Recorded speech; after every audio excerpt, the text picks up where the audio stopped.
Yo, alors aujourd'hui je réponds à la requête d'une abonnée qui m'a demandé de faire un Delcatty et ça tombe bien parce que depuis que je suis petit, j'ai un petit classeur qui contient mon plus grand trésor, l'intégralité de mes coloriages Pokémon. Il y en a beaucoup et dedans j'avais fait un petit quelque chose, voilà.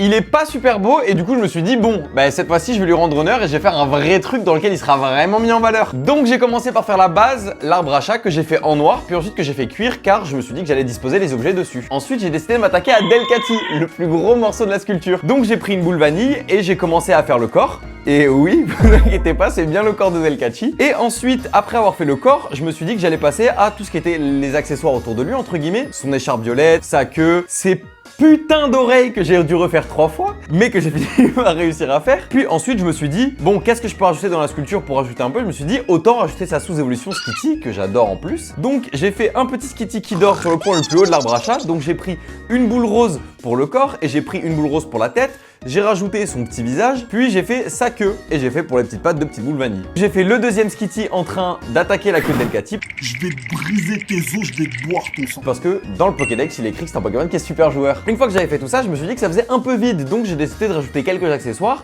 notamment des jouets pour chat avec des souris de couleur bleu, jaune et rouge, puis une petite gamelle de Pokémon dans laquelle ils puissent manger. Puis pour relier les plateformes, j'ai décidé d'utiliser de la jute pour faire un petit passage entre les différentes plateformes. Puis j'ai aussi fait une échelle et pour le griffoir, j'ai utilisé de la jute du coup que j'ai enroulé tout autour des poteaux de l'arbre à chat. Une fois que tout était passé au four, j'ai disposé tous les petits éléments avec de la colle et puis voilà. Bien, j'espère que vous apprécierez le résultat et si c'est le cas, n'hésitez pas à liker, partager et commenter.